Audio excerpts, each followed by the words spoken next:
Hello everybody, कैसे हैं आप सभी लोग। आशा करती हूँ आप सभी लोग बहुत ही अच्छे हैं। तो आप सभी का स्वागत है मेरे चैनल पे।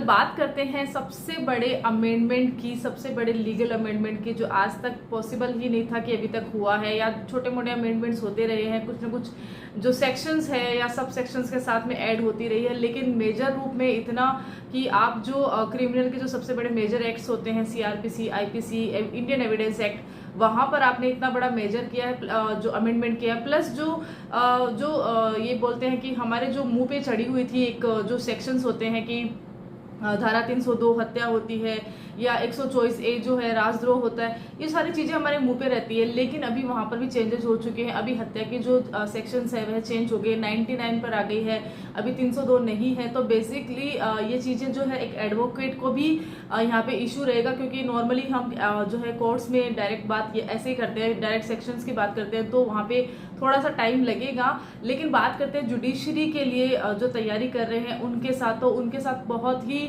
इशू ऑब्वियसली क्रिएट होंगे, क्योंकि हो सकता है बहुत सारे बच्चों ने एकदम से लोग को आप दो तरीके से याद करते हो, समझते भी हो, लेकिन साथ में ही आपको यहाँ पे जो है रट्टे भी लगाने पड़ते हैं, क्योंकि सेक्शंस रहती है, आपको हर एक चीज को पढ़ना पड़ता है, प्रोविजंस को पढ़ना पड़ता है। तो वहां पे आपकी तैयारी जो है, अगर आपने बहुत अच्छे से करी है तो फिर भी आपको जो है वापस जाके पूरी तैयारी करनी पड़ेगी।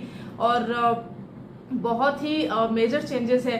तो अभी बात करते हैं कि 11 अगस्त को लोकसभा में माननीय केंद्रीय गृह मंत्री अमित शाह जी ने एक विधेयक पास करवाया है, जहां पर कि जो इन मेजर एक्ट्स है इनके बारे में बताया है कि क्यों इनको जो है हमें जरूरत पड़ी है इनको चेंज करने की, अमेंडमेंट करने की। इनके पीछे का उद्देश्य बताया है।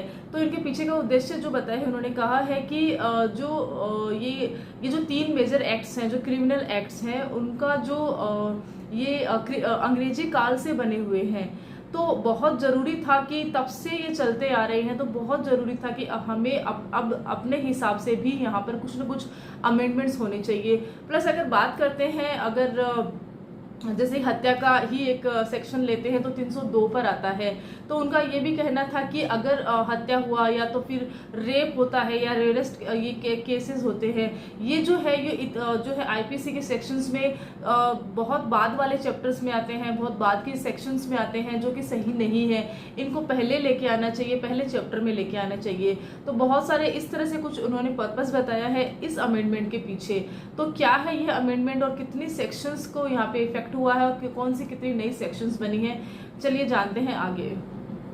और इसमें बात करते हैं कि इसमें चेंजेस कौन से जो बड़े चेंजेस हुए। इसमें एक जो ये है कि मॉब लिंचिंग पे नया कानून यहाँ पे बना है। साथ ही अगर बात करते हैं जो रेप केसेस होते हैं उनको 2 कैटेगरी में यहाँ पे डिवाइड किया है कि अगर एक रेप होता है वहाँ पे आपको बहुत जो है 20 साल तक की सजा आपको मिलती है वहाँ पे। और दूसरा, अगर आपने नाबालिग से अगर कोई रेप होता है, 18 ईयर से जो छोटी एज में नाबालिग है उनके साथ रेप होता है, वहाँ पे मृत्यु दंड का ही डायरेक्ट बताया गया है। साथ ही ट्रायल कोर्ट्स का जो है और पुलिस का जो चार्जशीट का है, डेट है, डे है, और उन सब में अमेंडमेंट्स जो है बहुत ही सख्त कानून बनाए गए हैं। आपको जो ट्रायल कोर्ट को तो है जो 3 साल में सारी जो प्रोसीडिंग्स है वो कंप्लीट करना ही होगा। साथ ही एक जो होता है कि अगर कोई आरोपी है जिसको कि हम भगोड़ा घोषित कर देते हैं, जो कि कोर्ट के सामने नहीं आता है, जो कि शहर छोड़ के जा चुका है, देश छोड़ के जा चुका है, लेकिन उनके खिलाफ जो है इतनी सारी सेक्शंस में जो है वो जो है कोर्ट में प्रोसीडिंग्स पेंडिंग रहती है। लेकिन अब अगर कोर्ट वहां पर उस क्रिमिनल को भगोड़ा घोषित कर देती है, तो उस कंडीशन में जो है उन पर ट्रायल लगेगी, प्लस जो जजमेंट भी वहां उनके पीछे से आ जाएगा। कोई ऐसा नहीं है कि नहीं आएगा। और साथ ही चुनाव संबंधित जो ये होते हैं, अपने कानून होते हैं, वहां पर भी अगर मतदाता को रिश्वत देते हैं तब भी वहां पे जो है आपको साल भर का जेल है। तो इस तरह से छोटी छोटी चीजें भी है, लाइक कि राजद्रोह को देशद्रोह में कन्वर्ट किया गया है, 0 FIR का किया गया है। और भी बहुत सारे ऐसे एक्ट छोटे छोटे हैं कि अगर आपने छोटे मोटे अगर 2-3 साल से कम के अगर क्राइम है जहां पर कि अभी तक जेल भी हो रही थी, जुर्माना भी हो रहा था, अभी वहां पर सिर्फ जो है जुर्माना ही रहेगा। और कुछ ऐसी जगह है जहां पर कि सजा बढ़ाई गई है, घटाई गई है।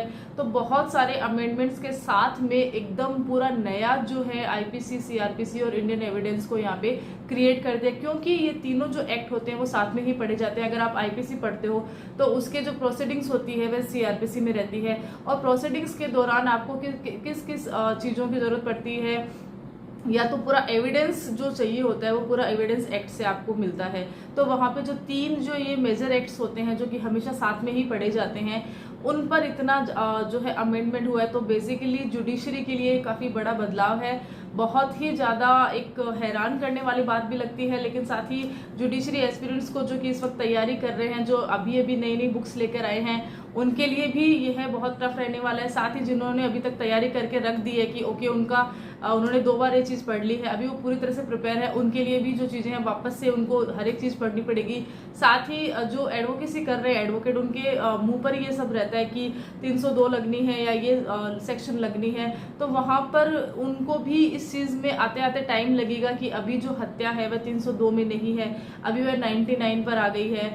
या तो फिर काफ़ी सारी, जैसे कि बात करते हैं राजद्रोह की, वो 124A में उसको बताया गया था सेक्शन में, लेकिन अभी उसकी सेक्शन दूसरी हो चुकी है। तो बहुत ये टाइम कंज्यूमिंग वाली चीज़ भी रहेगी कि हमें इस चीज़ को अडॉप्ट करने में भी टाइम लगेगा। बात करते हैं इसमें आगे के प्रोसेस की। अच्छा, अब बात कर लेते हैं कि ये जो आईपीसी, सीआरपीसी और इंडियन एविडेंस एक्ट है, इसमें कौन से सेक्शंस यहाँ पे निकाली गई है, कौन से सेक्शंस ऐड करी गई है, और इनका जो नया नाम है वह क्या रखा गया है। क्योंकि जहाँ पर कि जीके का क्वेश्चंस आते हैं या जहाँ पे जुडिशरी में पूछा जाता है, वहाँ पे नाम भी पूछा जाता है कि इंडियन पेनल कोड का जो पूरा नाम है वह क्या है। तो बेसिकली हम लोग अपनी पुरानी इंडियन एविडेंस 1860 के हिसाब से ये लर्न रहता है, उसको हम नॉर्मली देखते भी नहीं है, क्योंकि हमारे दिमाग में वो चीज़ है कि हाँ ये इसका आंसर है। बट अब तो हमें वहाँ पर भी क्लिक करना होगा, क्योंकि अगर भूल से भी हमसे वहाँ पे जो ऑप्शन है वह पहले वाला चला जाता है तो वहाँ पर भी हमें इश्यूज आ सकते हैं। तो इसलिए बहुत ज़रूरी है कि उनके नए नाम, उनके नए सेक्शंस के साथ में उनको रीड करो।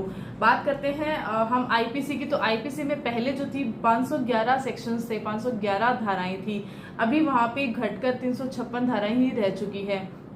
इसमें आईपीसी में श्रीमान अमित शाह जी ने एक चीज़ कही है कि इसमें अमेंडमेंट करने का मेन पर्पस यह भी था, क्योंकि जो रेयर टू रेयर केसेस होते हैं, लाइक हत्या होती है, मानव वध होता है, रेप होता है, इस तरह से जो ये क्रिमिनल जो ये होती है, क्या बोलते हैं, एक्टिविटी होती है, वह बहुत बाद के चैप्टर्स में बताई गई है। उनकी जो सेक्शंस है वह भी बहुत बाद में है, जबकि ऐसा होना नहीं चाहिए, उनको बहुत पहले लेके आना चाहिए। स्टार्टिंग के जो फर्स्ट चैप्टर होते हैं वहाँ पर उनको लेके आना चाहिए। तो आईपीसी में अमेंडमेंट करने का यह भी एक बहुत बड़ा कारण उन्होंने बताया है। बात करते हैं सीआरपीसी की। तो सीआरपीसी में पहले जो थी 484 सेक्शंस पहले थी, अभी वहाँ पे जो है प्लस हुआ है, वहाँ पे 533 सेक्शंस हो गई है। अभी वहाँ पे 484 में ऐड हो गई है, काफ़ी सारी और सेक्शन मिलके 533 सेक्शंस पे वह आ गई है। और एविडेंस एक्ट में 3 नए सेक्शंस का यहाँ पे ऐड किया है। पहले 167 थी और अब जो है 170 यहाँ पे हुई है।